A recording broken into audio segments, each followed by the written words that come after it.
Hello student, welcome to सज्जा tutorials. आज का हमारा टॉपिक है बेसिक कंसेप्ट इन ज्योमेट्री का प्रॉब्लम सेट 1। प्रॉब्लम सेट 1 में आज मैं स्टार्ट करूंगा क्वेश्चन नंबर 4 से। क्वेश्चन नंबर 4 बोर्ड पर लिखा है, coordinate of point P on a number line is -7। ये नंबर लाइन है, इस पर एक पॉइंट P है, उसका जो कोऑर्डिनेट है वो -7 है। Find the coordinate of point on the number line which are at the distance of 8 unit from point P। point P से डिस्टेंस कितना है? 8 यूनिट का बोला है। अब ये बोल क्या रहा है, find the coordinate of the point. तुम्हें पॉइंट के कोऑर्डिनेट फाइंड करने हैं। अब तुम बोलोगे कौन से पॉइंट के कोऑर्डिनेट फाइंड करने हैं? वो पॉइंट के कोऑर्डिनेट्स फाइंड करने हैं जिस पॉइंट का डिस्टेंस पॉइंट P से कितना यूनिट है? 8 यूनिट। तो उन पॉइंट के कोऑर्डिनेट्स हमको फाइंड करने हैं। जिन पॉइंट का डिस्टेंस पॉइंट P से 8 यूनिट्स है, उस पर्टिकुलर पॉइंट के कोऑर्डिनेट फाइंड करने हैं। अब क्वेश्चन में तो सिर्फ एक ही पॉइंट का जिक्र हुआ, पॉइंट P का, और उसका कोऑर्डिनेट दिया है -7। तो इस नंबर लाइन पर मैंने दो पॉइंट एज्यूम किया है, एक पॉइंट P के लेफ्ट साइड की तरफ और दूसरा पॉइंट P के राइट साइड पर।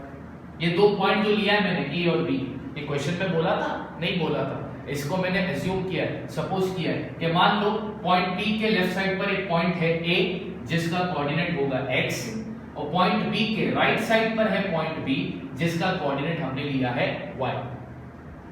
ठीक है, तो अब अब पॉइंट P से A का डिस्टेंस कितना है? 8 यूनिट। पॉइंट P से B का डिस्टेंस B कितना है? 8 यूनिट। तो अपने को इन दो पॉइंट के कोऑर्डिनेट्स फाइंड करने हैं। तो मैंने क्या लिया है, late A be the point on the left side of point P which is at a distance of 8 unit from point P। ठीक है, मैंने ऑलरेडी तुमको बता दिया था। and let the coordinate of point A be x, और point A का coordinate मैंने क्या लिया? x लिया। अच्छा, अब इन दोनों में से बड़ा कोऑर्डिनेट कौन सा है? देखो, ये भी नेगेटिव है, ये भी नेगेटिव है। ये लेफ्ट साइड की और तो नेगेटिव ही है। बड़ा कोऑर्डिनेट कौन सा है? ये बड़ा कोऑर्डिनेट है और ये छोटा कोऑर्डिनेट, जो मैंने यहां पर करके बताया। ठीक है, फिर इन पॉइंट के बीच का डिस्टेंस फाइंड करने का फॉर्मूला क्या है? Greater coordinate minus smaller coordinate. तो मैंने लिखा distance PA is equal to greater coordinate minus smaller coordinate. ठीक है, डिस्टेंस PA, पॉइंट P से A का डिस्टेंस क्वेश्चन में दिया था 8 यूनिट, मैंने लिखा यहां पर 8 यूनिट। ठीक है, अब ये -7 यहां पर आ जाएगा तो प्लस हो गया, इज इक्वल टू क्या बचा? -x। फिर -x is equal to 15। Variable कभी भी नेगेटिव नहीं होता, उसका वो अगर नेगेटिव है तो वो नेगेटिव किसको दिया जाएगा? नंबर को। तो x की वैल्यू क्या आ गई? -15। यानी एक कोऑर्डिनेट अपने को मिल गया -15। ठीक है, अब आगे क्या बोलता है? Let B be the point on the right side of point P। ठीक है, पॉइंट B के राइट साइड पर है, मतलब ये पॉजिटिव है। ठीक है, राइट की तरफ अगर पॉइंट है तो पॉजिटिव होता है, लेफ्ट की तरफ अगर पॉइंट है तो वो नेगेटिव होता है। ठीक है, और इसका भी डिस्टेंस P से B का डिस्टेंस कितना यूनिट है? 8 यूनिट है, which is at a distance of 8 unit from point P। ठीक है, अब सपोज किया है कि let the coordinate of point B be y। मान लो कि पॉइंट B का जो कोऑर्डिनेट है वो क्या है? y है। ठीक है, अब ये राइट साइड पर है ना, तो ये पॉजिटिव है। पॉजिटिव बड़ा होता है और नेगेटिव छोटा होता है, तो ये बड़ा कोऑर्डिनेट और ये छोटा कोऑर्डिनेट। तो मैंने लिखा y is greater than -7। अब ये दो पॉइंट के बीच का डिस्टेंस निकालने का formula same, greater coordinate minus smaller coordinate. और distance of point P and B is equal to greater coordinate minus smaller coordinate. ठीक है, फिर देयरफॉर की साइन डिस्टेंस PB कितना यूनिट है? 8 यूनिट है, is equal to y minus into minus plus 7। ठीक है, अब y अपनी जगह पर है, 8 भी अपनी जगह पर है, ये 7 प्लस से इधर आ गया तो माइनस हो गया, तो y इज इक्वल टू 1। यानी ये पॉइंट का कोऑर्डिनेट क्या आया? 1। तो कोऑर्डिनेट 1 और कोऑर्डिनेट -15, ठीक है, ये पॉइंट P से कितनी दूरी पर है? 8 यूनिट की दूरी पर है। इस तरह तुमको करना था ये क्वेश्चन नंबर 4। अच्छा, अब एक और चीज बता दूं, क्वेश्चन नंबर 6 मैं यहां पर लिख देता हूं। Question number 6 same as question number 4। जिस तरह मैंने अभी तुमको ये क्वेश्चन नंबर 4 करवाया है, ठीक है, बिल्कुल उसी तरह तुमको खुद से क्वेश्चन नंबर 6 करना है। ठीक है, नंबर लाइन बनाओगे, जैसा मैंने कराया है बिल्कुल वैसे ही तुम करोगे क्वेश्चन नंबर 6 भी।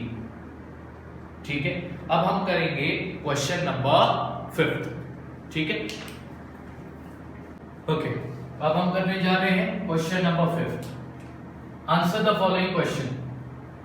If a dash b dash c, ऐसा जब आता है ना, तो पॉइंट a b c का क्या है, कोलिनियर पॉइंट है।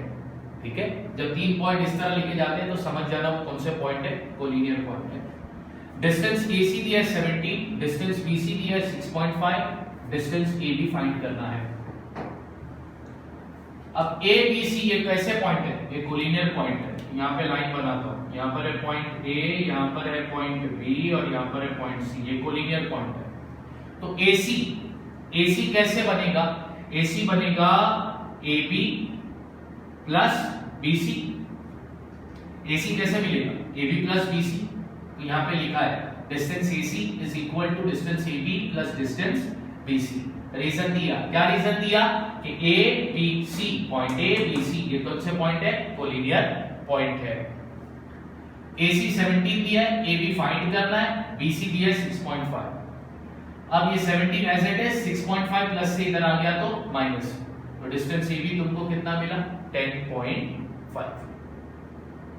सेकंड क्वेश्चन इसमें, if P dash Q dash R, इसका मतलब ये भी 3 पॉइंट कैसे हैं, कोलिनियर है। Point P, point Q and point R collinear point. Collinear point क्यों है, क्योंकि ये तीनों भी पॉइंट एक ही लाइन पर है। Distance PQ 3.4, QR 5.7, we need to find the distance PR। तो PR कैसे मिलेगा, PR मिलेगा PQ plus QR। Why? Because point PQ and R collinear point. तो यहाँ पे लिखा distance PR is equal to distance PQ plus distance QR। अब distance PR is equal to PQ 3.5 है प्लस QR 5.7 है, therefore distance PR is equal to 9.1। इस तरह करना था ये क्वेश्चन नंबर 5।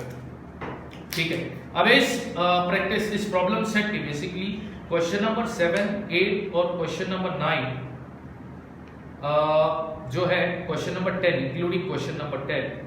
ठीक है, ये प्रॉब्लम सेट के जो कुछ सम्स है, जिसमें मैंने तुमको याद रहेगा कि मैंने बताया था कि there are 2 kind of statement in geometry, conditional and converse. तो वो कंडीशनल और कन्वर्स स्टेटमेंट के बेसिस पर वो कुछ क्वेश्चंस है जिसको हम आराम से बाद में मैं कराऊंगा। ठीक है, till then thank you so much.